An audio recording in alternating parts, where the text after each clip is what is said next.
হরে কৃষ্ণ।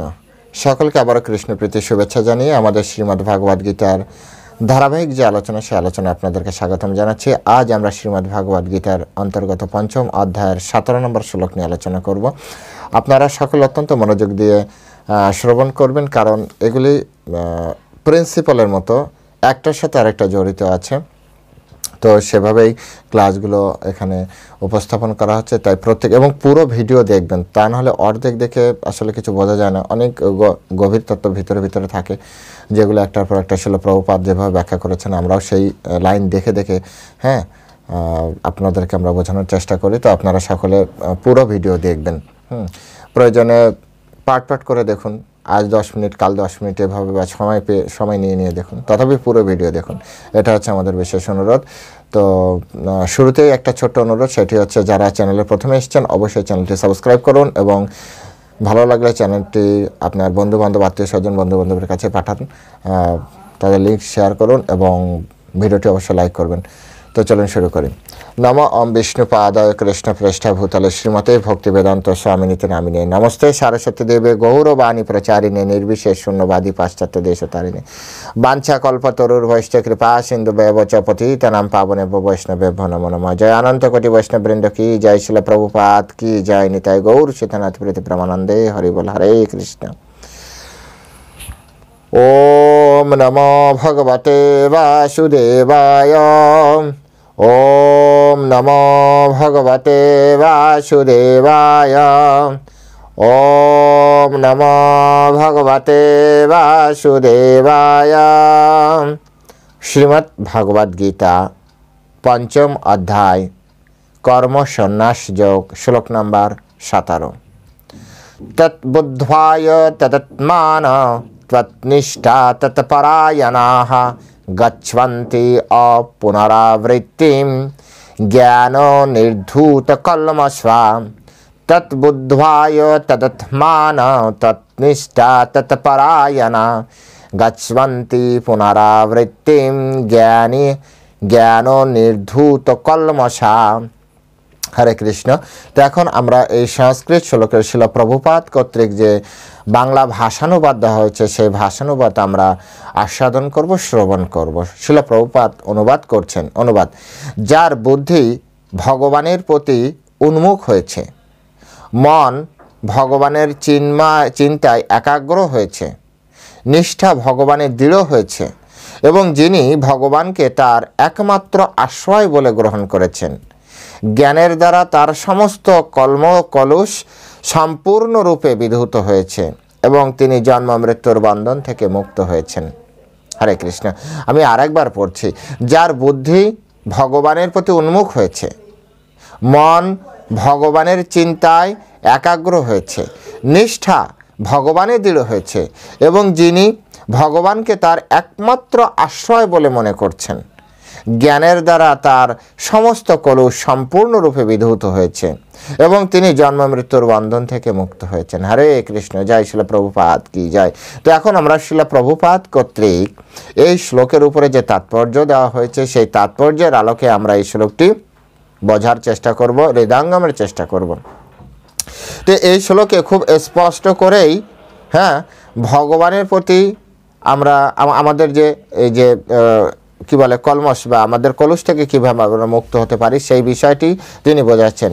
তো তিনি স্পষ্ট করে, যার বুদ্ধি ভগবানের প্রতি উন্মুখ হয়েছে। আমাদের বুদ্ধি, সকলের বুদ্ধি আছে, কিন্তু বুদ্ধি কি সব ভগবানের প্রতি উন্মুখ হয়েছে? কি মনে হয় আপনাদের? আমরা কি ভগবানের কথাই সবসময় আমাদের ভগবানের দিকে যাচ্ছি আমাদের বুদ্ধি নিয়ে? মনে হচ্ছে না। আমাদের এই জগতে আমরা অনেক কিছু, এই জগৎকে ভোগ করার জন্য আমাদের অনেক বুদ্ধিমত্তা রয়েছে। এই জগতের প্রতি আমাদের বুদ্ধি কাজ করছে, এই জগতের সাথে আমাদের বুদ্ধি কাজ করছে। এক কথায় আমাদের বুদ্ধি 99% আমাদের এই জড় জগতের সাথে সংযুক্ত রয়েছে। কিন্তু এখানে কৃষ্ণ এরকম বলছেন না। কৃষ্ণ বলছেন যে তদ্বুদ্ধ্বায়া, তার বুদ্ধি, অর্থাৎ যার বুদ্ধি ভগবানের প্রতি উন্মুখ হয়েছে, বুদ্ধি ভগবানের প্রতি উন্মুখ হয়েছে। এখন এই যে শ্লোকটি, এই শ্লোকটি আসলে কেন বলছেন ভগবান? এর আগের শ্লোকটি কি? আগের শ্লোকটি বলছে যে জ্ঞানের প্রভাবে অজ্ঞানে বিনষ্ট হয়েছে, এবং তাদের সেই জ্ঞান অপ্রাকৃত পরম তত্ত্বকে প্রকাশ করে। ঠিক যেমন দিনবানে সূর্যের উদয়ে সব কিছু প্রকাশিত হয়, পরম তত্ত্বকে প্রকাশ করে। পরম তত্ত্বকে, সেই জ্ঞান, সেই জ্ঞানটিকে, সেই জ্ঞানটি হচ্ছে তদ্বুদ্ধয় তদাত্মানা তৎনিষ্ঠ তৎপরায়ণা। এই যে জ্ঞানের কথা বলে না, যে জ্ঞান, আমরা এই জ্ঞানটা আমাদের এটা হচ্ছে জ্ঞান, তো ভগবান বুঝিয়ে দিচ্ছেন। আপনি তো ওখানে জ্ঞানের ভিন্ন মিনিং করতে পারেন। তাই পরের শ্লোকে বলছে, এখানে কি বলছে, সেই জ্ঞান, তার আগের শ্লোকে, সেই জ্ঞান অপ্রাকৃত পরম তত্ত্বকে কি করে, প্রকাশ করে।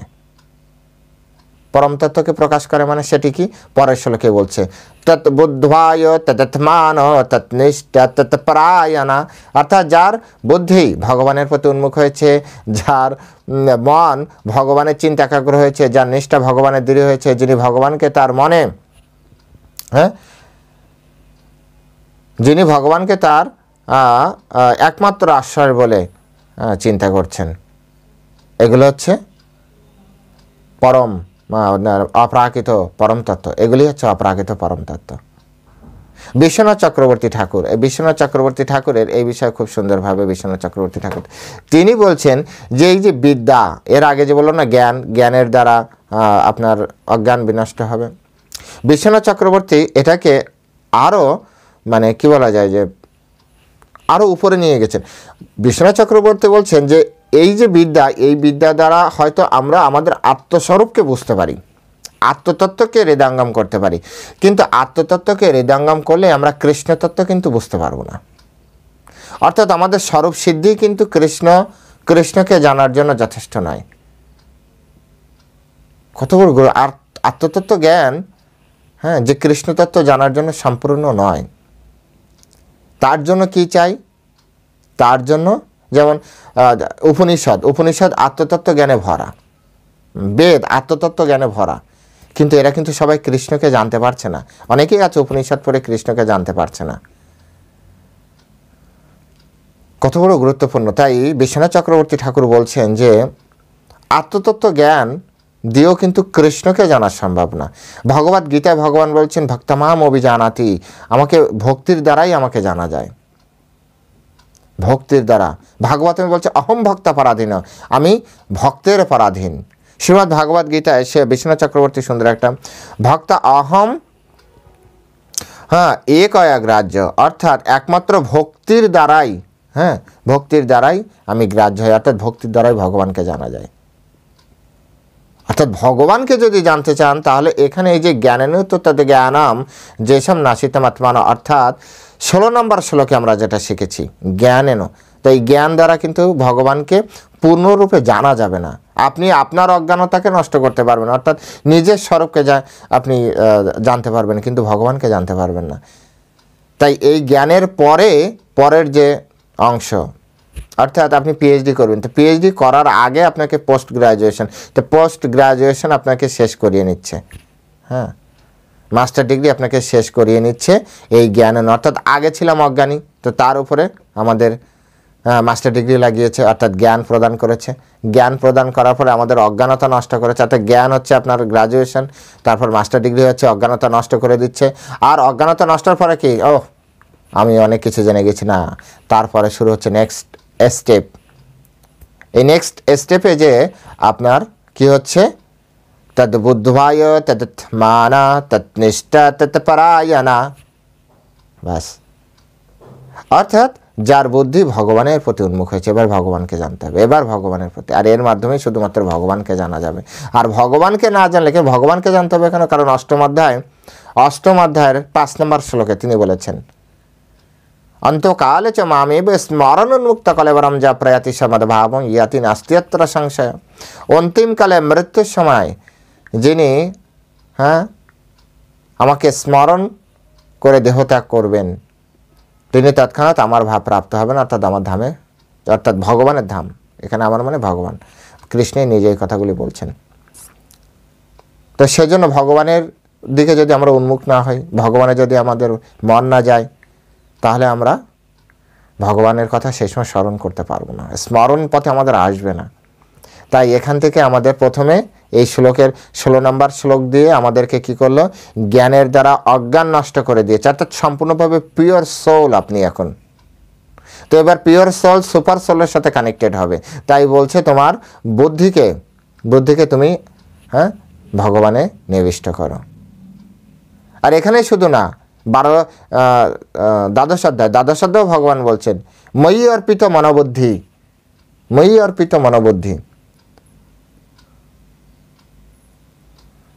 ভগবানের প্রিয় ভক্তের কথা যে সব থেকে প্রিয় ক্ষেত্রে বলছে ময়ি অর্পিত মনোবুদ্ধি, যে মে ভক্ত স্বামী প্রিয়, অর্থাৎ যে ভক্তার ময়ি অর্পিত মন এবং বুদ্ধি আমাতে অর্পিত রয়েছে।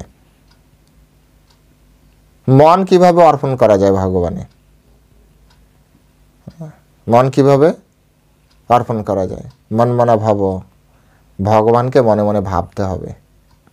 অর্থাৎ সবসময় আমাদের চেতনায়, আমাদের সত্তায়, আমাদের চিন্তায়, আমাদের দর্শনে, আমাদের বলনে, আমাদের সব কিছুতে সবসময় কৃষ্ণ থাকবে।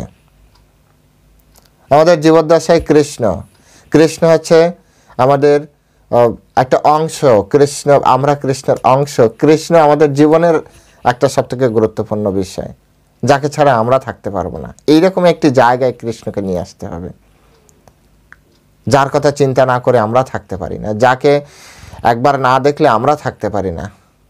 এইরকম একটি জায়গায় আমাদেরকে কৃষ্ণকে নিয়ে আসতে হবে। আর সেটি কিভাবে সম্ভব হবে? তার শুরু হচ্ছে, বলছে যার বুদ্ধি ভগবানের প্রতি উন্মুখ হয়েছে, অর্থাৎ সে ভগবানকে ভাবতে শুরু করেছে। আচ্ছা, ভগবান কে? ভগবান কোথায় থাকে? ভগবানের ওখানে কিভাবে যেতে হয়? এই যে চিন্তা, বুদ্ধি ভগবানের, তারপরে মন ভগবানের চিন্তায় একাগ্র হয়েছে। এর থেকে, বুদ্ধির থেকে আরেকটু উপরে। তো প্রথমে ভগবানকে জানছে, তারপরে ভগবানের লীলা যখন জানবে তখন সেই লীলার বিষয়ে মন স্মরণ করবে। ভগবান কত ভালো, ভগবান এই লীলা করেছে, ভগবান গোবর্ধন উঁচু করেছে, ভগবান তার বন্ধুদের নিয়ে গোবৎস চারণ করেছে, ব্রহ্মমোহন লীলা হয়েছে, ভগবান কত কি করেছে। ভগবান অগাসুর মেরেছে, বকাসুর মেরেছে, তৃণাবর্ত অসুর মেরেছে। ভগবান সেই শ্রীমতী রাধারানী আপনার নিয়ে যাচ্ছে, আপনার মাখন নিয়ে যাচ্ছে, তখন সেটা ঢিল দিয়ে অথবা এই যে দিয়ে সেটা ছিদ্র করে দিচ্ছে। কত অপূর্ব লীলা রয়েছে। জাস্ট এগুলো স্মরণ পথে নিয়ে আসতে হবে। আজ হয়তো আমি বলছি, কিন্তু এটা সকলের জন্য, আমার জন্য একটা পরীক্ষা, যে আসলে শেষ সময় কৃষ্ণ আমার স্মরণ পথে আসবে কিনা। তো ঠিক আছে, চলুন দেখা যাক। যতটুকু সময় আছে ততটুকু আমরা স্মরণ করতে থাকি, বাকিটা কৃষ্ণ যদি কৃপা করে। আমাদের এক প্রভু খুব সুন্দরভাবে বললেন যে আমার প্রচেষ্টা হচ্ছে 99%, আর কৃষ্ণের প্রচেষ্টা হচ্ছে 1% এই ভগবত ধামে আমাদেরকে নিয়ে যাওয়ার জন্য। কিন্তু মজার ব্যাপার হচ্ছে এই 90% মার্ক 1% থেকে কম। ধরুন আপনি অনেক প্রচেষ্টা করে একজনের ঘরে গেলেন, যে আপনি দরজা নক করছেন, কিন্তু ভিতর থেকে দরজা খুলল না, তো আপনি ঘরে ঢুকতে পারবেন না। তো এভাবে কৃষ্ণ হচ্ছে 1% নিয়েও অত্যন্ত বলবান।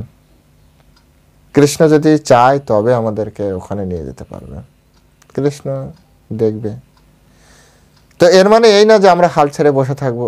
আমাদের যে ভগবানের যে করার কথা, যতটুকু ভগবানের সেবা করার কথা, ভগবানকে স্মরণ পথে নিয়ে আসার কথা, যেভাবে ভগবদ্গীতা ভগবান চাইছে, যাতে আমরা মনে মনে সবসময় ভগবানের কথা চিন্তা করি। যা হয় হবে, হোক, কৃষ্ণের ইচ্ছাই হচ্ছে। রাখবি মারো যে ইচ্ছা তোমার, তুমি চাইলে মারতেও পারো, তুমি চাইলে রাখতেও পারো, তুমি চাইলে খেয়ে থাকবে কেউ, তুমি না চাইলে না খেয়ে থাকবে। করোড় করোড় টাকা নিয়ে অনেকে কিছুই খেতে পারে না, আছে না এরকম ব্যক্তি? ডাক্তার বলে দিচ্ছে খেলেই মরে যাবে। কৃষ্ণের ইচ্ছা। তাই নিহাও এখানে আমাদের সমস্ত কিছু, আমাদের তারপরে আমাদের নিষ্ঠা, নিষ্ঠা ভগবানে দৃঢ় হয়েছে কিনা এটাই দেখতে হবে। আমরা এই জগতে অনেক নিষ্ঠা করে অনেক কাজ করি, কিন্তু আমরা ভগবানের জন্য আমি নিষ্ঠা করে কাজ করি কিনা, নিষ্ঠা করে কাজ করি কিনা ভগবানের জন্য। এটি একটি নিষ্ঠা। নিষ্ঠাটা হচ্ছে সেটি ছাড়া আপনি থাকতে পারেন না। যেমন আমি গ্রন্থ প্রচার করি, তো ওটি ছাড়া আমি থাকতে পারি না। আমাদের মহারাজ প্রায় জায়গায় আমাদের ঘোরাতে নিয়ে যায়, বছরে 2টো তো ট্যুর থাকেই। এছাড়া আরও বিভিন্ন, যেমন এই কিছুদিন আগে অযোধ্যায় গেল, এখন আবার কুম্ভ মেলা নিয়ে যাচ্ছে। যদিও ওখানে গ্রন্থ প্রচার হবে, কিন্তু তারপরও আমার যেখানে আমি প্রচার করি, মানে এখানে প্রচার না করলে আমার মনে হয় না আমি ঘুরে বেড়াচ্ছি। প্রভুপাদ আমাকে যে জন্য এখানে রেখেছেন, বা শ্রী গুরুদেব যে কারণে যে কাজটি আমাকে দিয়েছে, আমি সেই কাজটি ঠিকভাবে করছি না। এটা আমার ফিলিংস এরকম। একটা মানুষের আছে না, চাকরি করলে তার চাকরিটা ঠিকভাবে করা উচিত, কারণ বেতনটা তো সে চাকরি দ্বারা পাচ্ছে, তাই না? তো নিজের কাছে নিজে মানে ছোট হয়ে যাওয়া, যে আমাকে তো আমার কাজটা ঠিকভাবে করতে হবে, তাই না? এর মাধ্যমেই কৃষ্ণের সেবা, আমি কৃষ্ণের সেবা করছি। ভক্তি পুরুষোত্তম স্বামী মহারাজ খুব সুন্দরভাবে একটি কথা, ওনার ক্লাস শুনছিলাম, উনি খুব সুন্দরভাবে বোঝাচ্ছিলেন, বিষয়টা আমার খুব ভালো লেগেছিল। এই জগতে আনন্দ, আমরা আনন্দের পিছনে ছুটছি। আমরা এই যে যা কিছু খোঁজাখুঁজি করি, যা কিছু আমরা ছুটছি অ্যাকচুয়ালি আনন্দের জন্য, আনন্দের পিছনে। তো এই জড় জগতের যা কিছু আছে, এটা হচ্ছে জড় আনন্দ। জড় জগতে লেখাপড়া বলেন, জড় জগতে মোবাইল কেনা, টিভি কেনা, ঘুরতে যাওয়া, হচ্ছে জড় আনন্দ। আধ্যাত্মিক জগতে এরকম আনন্দ আছে। আধ্যাত্মিক জগতের আনন্দ হচ্ছে আপনার কেমন, সেটা হচ্ছে যারা জ্ঞান গ্রহণ করছে, হ্যাঁ, তারা হচ্ছে ব্রহ্মানন্দ, এরা ব্রহ্মে আনন্দ পাচ্ছে, ভগবানের করে আনন্দ পাচ্ছে। তারপরের উপরের স্থিতি হচ্ছে আপনার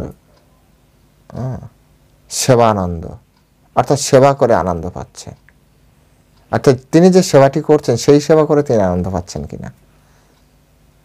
তো পুরুষোত্তম স্বামী মহারাজ বলছেন যে যারা সেবা করে আনন্দ পাচ্ছে, এদের স্থিতি হচ্ছে ব্রজ স্থিতি। যেভাবে উপদেশামৃত বলা হচ্ছে না, তিষ্ঠন ব্রজে, তো তিষ্ঠন মানে ব্রজে সবসময় থাকতে হবে। তো ব্রজভূমি, এখন আপনি কি সবসময় ব্রজে যেয়ে থাকবেন না, এরকম না। তিষ্ঠন ব্রজে, ব্রজ স্থিতি, অর্থাৎ ব্রজের গোপ গোপীরা যেভাবে সবসময় সদা চিন্তা করতো কৃষ্ণ কিভাবে সন্তুষ্ট হয়, তো যারা সেবা করে না, তারা যদি এইরকমভাবে সেবার মাধ্যমে আনন্দ পায়, তাহলে বুঝতে হবে তার স্থিতি হচ্ছে তিষ্ঠন ব্রজ, অর্থাৎ ব্রজ স্থিতি। সেবা দেখবেন তো এটাকে বলা হচ্ছে নিষ্ঠা। হ্যাঁ, অর্থাৎ নিষ্ঠা, অর্থাৎ তিনি যে সেবা করছেন ওই সেবায় তার নিষ্ঠা আছে কিনা। শুধু আমি জোর করে করছি, এটা একটা ইমোশনাল ব্ল্যাকমেল হবে। সে সেবা করে আনন্দ পাচ্ছে কিনা, এটা দেখতে হবে। আমাদের মহারাজ খুব সুন্দর করে বলেন, ভক্তি বিজয় ভাগবত মহারাজ, উনি বলেন কি, সেবা করে আপনি আনন্দ পাচ্ছেন কিনা। আপনি আনন্দ পাচ্ছেন তো, তাহলে সেবা ঠিক আছে। তো আসলে এটা একটা গুরুত্বপূর্ণ শিক্ষা, যে নিষ্ঠা সহকারে সেবা। ঘুরতে সবাই চায় ঘুরতে, কিন্তু সবাই এক জায়গায় বসে তার সেবাটাকে সব থেকে গুরুত্বপূর্ণ ভেবে তার সেবাটা করা, যেটা আমার গুরু প্রদত্ত সেবা, গুরু প্রদত্ত সেবা। আমাদের শাস্ত্রে বলছে যে গুরুর ডাইরেক্ট সেবা থেকে, গুরু মানে বপু সেবা থেকে গুরুর বাণী সেবা হচ্ছে আরো বেশি গুরুত্বপূর্ণ। গুরুদেব সেবা দিয়েছে, তুমি এই সেবাটা করো, এটা হচ্ছে গুরুত্বপূর্ণ। তো এরকম ভাবে যে কাজটি যে যখন করবে, অর্থাৎ আমাদের কৃষ্ণে নিষ্ঠা হচ্ছে কিনা। আপনি যে কৃষ্ণের জন্য যে কাজটি করছেন গুরুদেবের নির্দেশে, সেই কাজটির উপরে, হ্যাঁ, আপনার আরেকজন অথরিটি কি বললো কি না বললো, আপনাকে মাথায় রাখতে হবে আপনার মাথার উপরে একজন গুরুদেব আছেন, এবং গুরুদেব আপনাকে ওই সেবাটা দিয়েছে। হ্যাঁ, আপনি আরতি করেন বা আপনি বুক ডিস্ট্রিবিউশন করেন, গুরুদেব আপনাকে কি দিয়েছে, যে সেবার মাধ্যমে আপনার জীবন পরিচালিত হচ্ছে, সেটি আপনি নিষ্ঠা সহকারে করছেন কিনা, ওটি একটা গুরুত্বপূর্ণ। ও নিষ্ঠা, ওটাকে বলা হয় তৎনিষ্ঠা, যে সেখানে আপনার নিষ্ঠা আছে কিনা, নাকি ওটা অ্যাজ ইউজুয়াল নিচ্ছেন জাস্ট টিকে থাকার জন্য, না, এটা ঠিক না। তারপরে আসছে যিনি ভগবানকে তার একমাত্র আশ্রয় বলে মনে করেছেন, একমাত্র আশ্রয়। রাঘবী মারো যৌচ্ছা তোয়ার, অবশ্য রক্ষিবে কৃষ্ণ বিশ্বাস পালন, এগুলো সব সেম, এইখান থেকে বেরিয়েছে, এখান থেকে এই কথাগুলো বেরিয়েছে। কৃষ্ণ তুমি মারলে মারো, রাখলে রাখো। আমি আমার জায়গায় ক্লিয়ার, আমার ব্যক্তিগত জায়গায়, যদি আমার ব্যক্তিগত মত আপনারা কেউ জানতে চান, আমার এইটুকু অনুভূতি হয়েছে যে আমার হাতে কোনো ক্ষমতা নেই। এই যে আমি কথা বলছি, কথা বলতে বলতে ভগবান আমাকে স্টপ করে দিতে পারে, ভগবানের যদি ইচ্ছা হয়।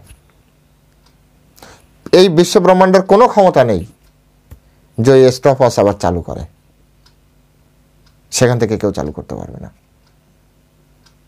এইটুক অনুভূতি আমার হৃদয়ে, যে আমার হাতে বা এই বিশ্ব ব্রহ্মাণ্ডের কারো হাতে কোনো ক্ষমতা নেই। কৃষ্ণ যা চাইবে, যখন চাইবে, যেভাবে চাইবে তাই হবে, তখন হবে, সেইভাবে হবে। তাই কৃষ্ণের চরণে যাওয়াটা ছাড়া মানে আর কোনো উপায় নেই। না যাওয়াটাই হচ্ছে বোকামি। আপনি না যেয়ে কি করবেন? না যেয়ে আপনি কি করবেন? কেউ একজন অসুস্থ, আপনি আইসিইউর ভিতরে ঢোকাতে পারবেন, আপনি লাখ লাখ টাকা দিতে পারবেন, প্রাণ দিতে পারবেন, প্রাণ তো কৃষ্ণের হাতে। কি করতে পারবো আমরা? এই চরম সত্য আমার হৃদয়ে উপলব্ধি হয়েছে যে কৃষ্ণের চরণে আত্মসমর্পণ করা ছাড়া আর কোনো ওয়ে নেই, আর কোনো ওয়ে নেই মানুষের। তাই এইখানে এই যে ভগবদ্গীতায় তার একমাত্র আশ্রয়, হ্যাঁ, তো কৃষ্ণ আমার একমাত্র আশ্রয়।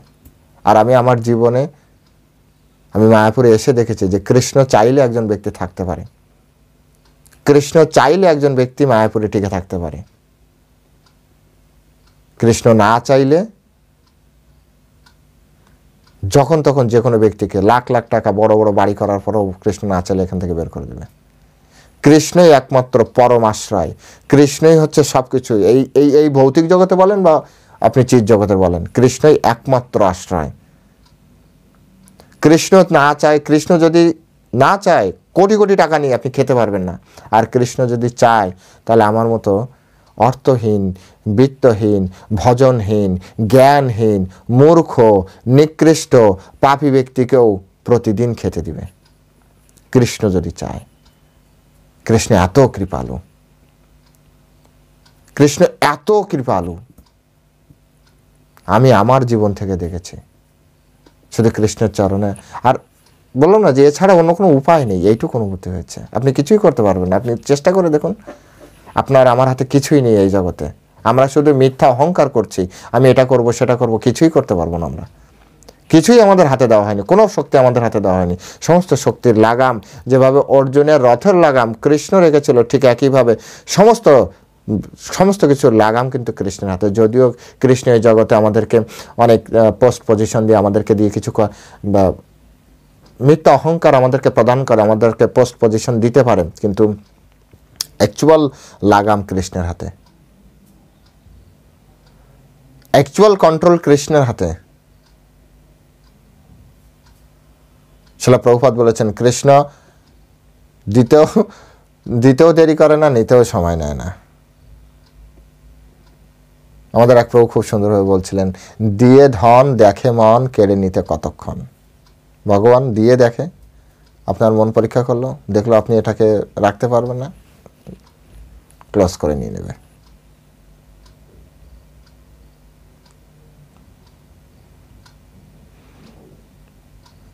দুর্যোধনকে তো দিয়েছিল, ইন্দ্রপ্রস্থ দিয়েছিল না, সম্পূর্ণ হস্তিনাপুরের রাজত্ব দিয়েছিল না, কিছুদিনের জন্য হলেও তো দিয়েছিল, রাখতে পেরেছে? পারেনি। রাজা তো হতেই পারতো, হস্তিনাপুরের রাজা হতে পারতো না? অর্ধেক অর্ধেক করে দুই ভাই চালাতো, রাখতে পারিনি। কারণ ওখানে তৎবুদ্ধ হয়, ওর বুদ্ধি কৃষ্ণে গেল না, ওর মন তদাত্মান, ওর মন কৃষ্ণে গেল না। তৎনিষ্ঠা, ও কৃষ্ণের প্রতি নিষ্ঠা পরায়ণ হলো না, শকুনির প্রতি নিষ্ঠা পরায়ণ হলো, শকুনির দিকে ওর বুদ্ধি গেল, ব্যাস লাইফ ওখানে। হরে কৃষ্ণ। এগুলো আমাদেরকে বুঝতে হবে, না বুঝলেই আমাদের বিপরীত ফল হবে।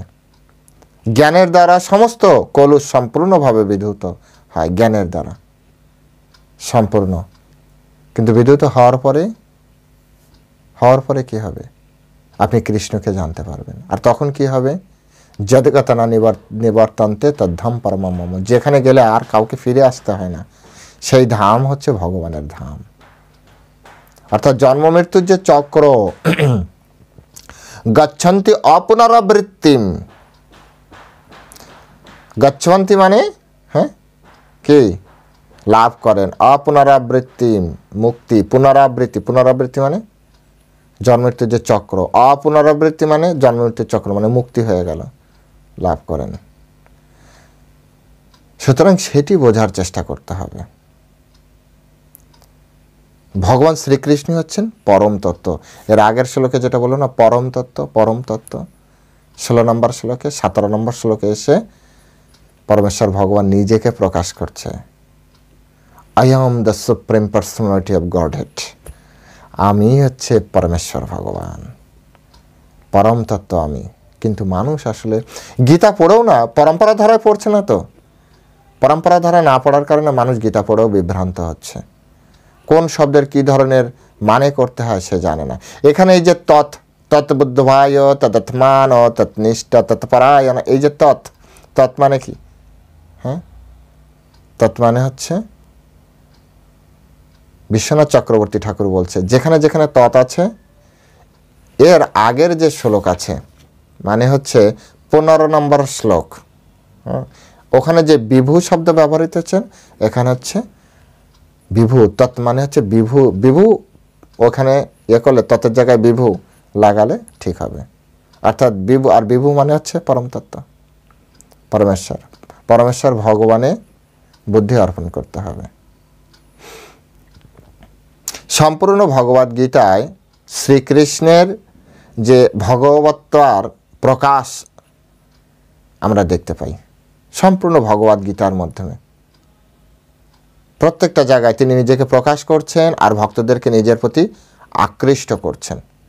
কত সুন্দরভাবে ভগবান তার ভক্তকে এত স্পষ্ট করে দেখানোর পরও না আমাদের চেতনায় কাজ করে না। সমস্ত, এমনকি শুধু গীতা না, সমস্ত বৈদিক শাস্ত্রে, বৈদিক শাস্ত্রে আপনি দেখুন কি হচ্ছে, সর্ব উপনিষদ গাভ দুগ্ধ গৌপাল নন্দন পার্থবচ্চ সুধীর ভক্ত দুগ্ধম গীতামৃত মহৎ। এই যে শ্রীমদ্ ভাগবত গীতার মাহাত্ম্য কে দিয়েছেন? শঙ্করাচার্য দিয়েছেন। অথচ শঙ্করাচার্যের সম্প্রদায় তারা কৃষ্ণকে নিরেশ্বর বা নিরাকার রূপেই চলছে। অথচ এই শঙ্করাচার্য লাস্টের দিকে এসে ভজ গোবিন্দম ভজ গোবিন্দম ভজ গোবিন্দম মূঢ়মতে, এই গান উনি রচনা করে গিয়েছেন। হে মূঢ়াত্মা, হে মূঢ়াত্মা, হে মূঢ় ব্যক্তি, গোবিন্দ ভজ, গোবিন্দ ভজ। গোবিন্দ মানে কি? গোবিন্দ মানে আপনি বলুন, গোবিন্দ মানে কি? গোবিন্দ মানে পরমেশ্বর ভগবান শ্রীকৃষ্ণ। কে না জানে? গোবিন্দ মানে থরি না নিরাকার কাউকে বোঝায় গোবিন্দ মানে? আপনারা বলুন, গোবিন্দ মানে নিরাকারকে বোঝায়? গোবিন্দ মানে কৃষ্ণকে বোঝায়। উনি লাস্ট এসে, লাস্ট একেবারে লাস্ট ইনস্ট্রাকশন, যেভাবে ভগবদ্গীতা বলেছে সর্বধন্মন পরিত্যজ্য মাম একম শরণম ব্রজহম তম সর্বপাপেভ্য মোক্ষয়িষ্যামি মা শুচম। শঙ্করাচার্য লাস্ট ইনস্ট্রাকশন তার শিষ্যদের প্রতি, ভজ গোবিন্দম ভজ গোবিন্দম ভজ গোবিন্দম মূঢ়মতে। আর কি চাই? তারপরেও মানুষ বুঝতে পারে না। শিল প্রভুপাদ বলছে সমস্ত বৈদিক শাস্ত্রে, সমস্ত বৈদিক শাস্ত্রে এই একই কথা প্রমাণ করা হয়েছে যে কৃষ্ণ হচ্ছেন পরমেশ্বর ভগবান।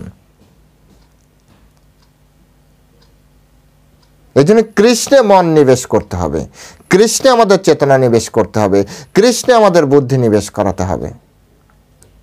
আমাদের সমস্ত চেতনা, আমাদের বুদ্ধি, আমাদের মন, আমাদের অহংকারে সব কিছুকে কৃষ্ণের প্রতি আমাদেরকে ধাবিত করতে হবে।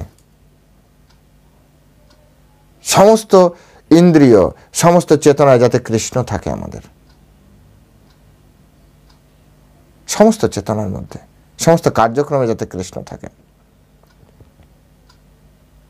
তবে আমরা বুঝতে পারব পরম তত্ত্ব মানে কি। পরম তত্ত্বকে 3 ভাবে ব্যাখ্যা করা যায়।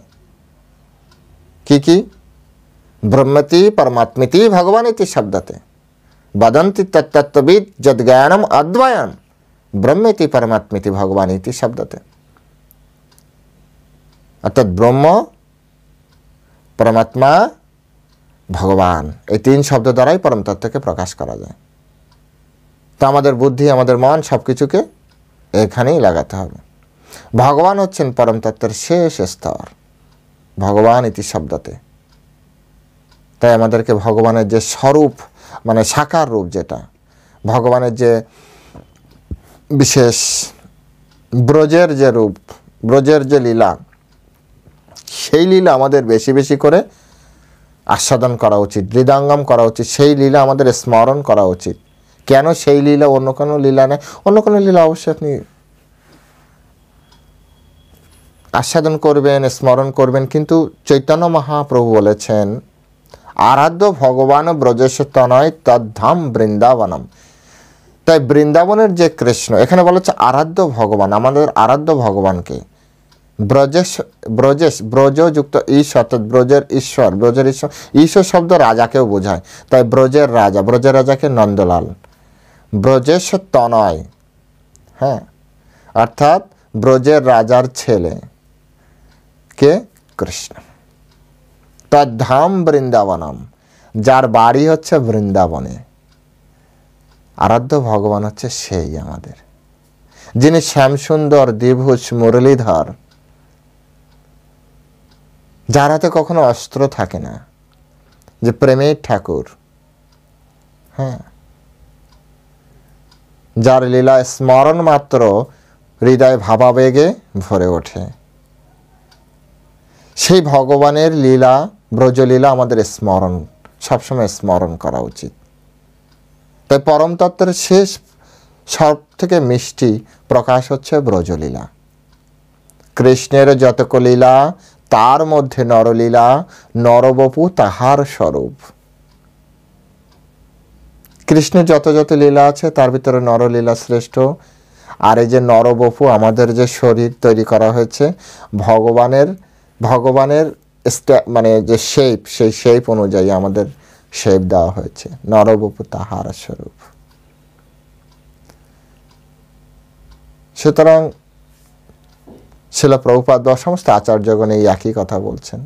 কৃষ্ণের শিবজি মহারাজ পর্যন্ত ব্রজে গিয়েছিলেন, আপনারা জানেন এসব কাহিনী। শিবজি মহারাজ পর্যন্ত তার বাল্যলীলা দর্শনের জন্য কৈলাস থেকে এসেছিলেন। তো চৈতন্য মহাপ্রভু আমাদেরকে শিখিয়ে গেলেন কি? আরাধ্য ভগবান ব্রজেশ তনয়। যত যত লীলা আছে সব থেকে ব্রজলীলা আমাদের, হ্যাঁ, মন মোহিনী, আমাদের মনকে মোহিত করে। প্রত্যেকের উচিত ব্রজলীলা আমাদের স্মরণ কিভাবে করা যায়। তার ঊর্ধ্বে আর কিছু নেই। ছিল প্রভুপাদ বলছে তার ঊর্ধ্বে আর কিছু নেই। ব্রজলীলার ঊর্ধ্বে এই জগতে আর কিছুই নেই। ভগবানও সেই কথা বলেছেন, মত্তপর তরণান্নাথ কিঞ্চিত অস্তি ধনঞ্জয়। হে ধনঞ্জয়, আমার থেকে শ্রেষ্ঠ আর কেউ নেই, কৃষ্ণের থেকে শ্রেষ্ঠ আর কেউ নেই। তাই কৃষ্ণকে সবসময় স্মরণ করতে হবে আমাদের বুদ্ধি দ্বারা, আমাদের মন দ্বারা, সব কিছু দ্বারা। সুতরাং সর্বতভাবে শ্রীকৃষ্ণ হচ্ছেন পরাৎপর ব্রহ্ম। তাই যার মন, বুদ্ধি, নিষ্ঠা ও আশ্রয় ভগবান শ্রীকৃষ্ণই, শ্রীকৃষ্ণতেই নিত্য কেন্দ্রীভূত, অর্থাৎ যিনি পূর্ণরূপে শ্রীকৃষ্ণের শরণাগত, তিনি নিঃসন্দেহে সমস্ত পাপ থেকে মুক্ত হয়েছেন, সমস্ত পাপ থেকে মুক্ত হয়েছেন। কৃষ্ণে আপনার মন লেগেছে, কৃষ্ণে আপনার বুদ্ধি অর্পিত হয়েছে, মানে আপনার ভিতরে পাপ নেই, আপনি নিশ্চিত থাকেন। পাপ থাকলে কৃষ্ণকে রাখতে পারবেন না, কৃষ্ণকে রাখতে পারবেন না।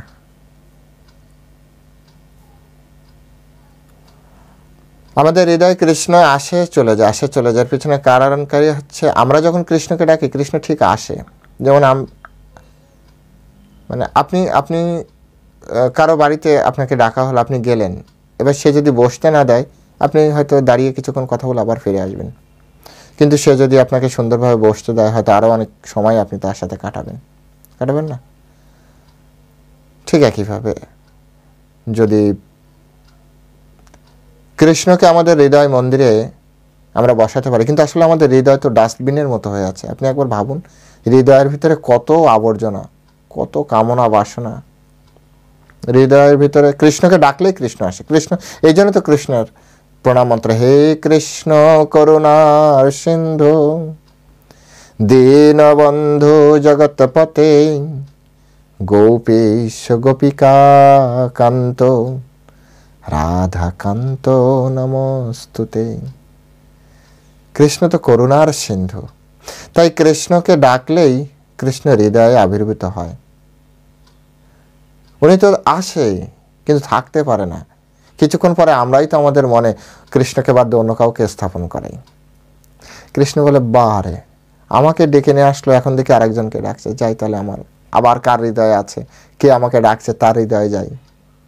কারণ ভগবান সবসময় তার ভক্তের সাথে, ভক্তের সান্নিধ্য চায়। ভক্ত যেমন ভগবানের সান্নিধ্য চায়, ভগবানও তার ভক্তের সাথে থাকতে চায় আনন্দের জন্য। ভগবান তার ভক্তের মধ্যেই আনন্দ পায়, ভক্তের সাথেই আনন্দ পায়। তাই আমরা সবসময় ভগবানকে যদি রাখতে চাই, তাহলে সেই জন্য ভগবান বলেছেন যে ময়ি অর্পিত মনোবুদ্ধি যোমি ভক্তা সমে প্রিয়। অর্থাৎ আমাদের মন বুদ্ধি যদি আমরা ভগবানের সবসময় অর্পণ করতে পারি, অর্পণ মানেই সবসময় ভগবানের চিন্তায় থাকা। আর তাহলে আমাদের কি হবে, এটা কখন হবে, যদি আমরা সম্পূর্ণ জড় কলুষ থেকে মুক্ত হই। জড় যে কি বলা হয়, যে যেটাকে পাপ থেকে, জড় পাপ থেকে যদি আমরা মুক্ত হই জড় জগতের, তাহলে ঠিক আমাদের হৃদয়। আর যখনই আমরা সমস্ত কলুষ থেকে মুক্ত হব, তখন আমাদের জন্ম মৃত্যুর এই যে বন্ধন, হ্যাঁ, যেভাবে শঙ্করাচার্য বলেছেন, পুনরপি জননম পুনরপি মরণম পুনরপি জননী জঠরে শয়নম, বারবার জন্ম, বারবার মৃত্যু, বারবার আবার কোনো না কোনো মায়ের গর্ভে শয়ন করা, এই যে দশা, এই দশা থেকে আমাদের মুক্তি হবে। তো এই শ্লোকে তাহলে মূল প্রতিপাদ্য বিষয় কি? মূল প্রতিপাদ্য বিষয় হচ্ছে আমরা যাতে আমাদের বুদ্ধি, আমাদের মন, আমাদের নিষ্ঠাস, আমাদের একমাত্র আশ্রয়, হ্যাঁ, এই সব কিছু যেন আমরা কৃষ্ণই হয় একমাত্র আশ্রয়। আমাদের বুদ্ধি কৃষ্ণের কথা চিন্তা, কৃষ্ণকে নিয়ে ভাবে, আমাদের মন কৃষ্ণকে নিয়ে ভাবে, আমাদের বুদ্ধি যাতে কৃষ্ণের দিকে যায়, মন কৃষ্ণকে নিয়ে ভাবে, আমাদের সমস্ত নিষ্ঠা যাতে কৃষ্ণকেন্দ্রিক হয় এবং আমাদের একমাত্র আশ্রয় যাতে কৃষ্ণ হয়। এটি হচ্ছে এই শ্লোকের একমাত্র শিক্ষা। আর এর ফলে কি হবে, আমাদের সমস্ত চেতনা কলুষ থেকে মুক্ত হয়ে যাবে। আর কলুষ থেকে মুক্ত হলে কি হবে, আমরা জন্ম মৃত্যু চক্র থেকে সোজা ভগবত ধাম, আনন্দের ধাম, চিন্ময় ধাম, আমাদের নিজস্ব বাড়িতে আমরা ফিরে যেতে পারবো। হরে কৃষ্ণ। সকলে ভালো থাকবেন। জয় শিল প্রভুপাদ কি জয়। যেতে যেতে আবারও রিকোয়েস্ট করি, যারা চ্যানেলে প্রথম এসেছেন অবশ্যই চ্যানেলটি সাবস্ক্রাইব করবেন।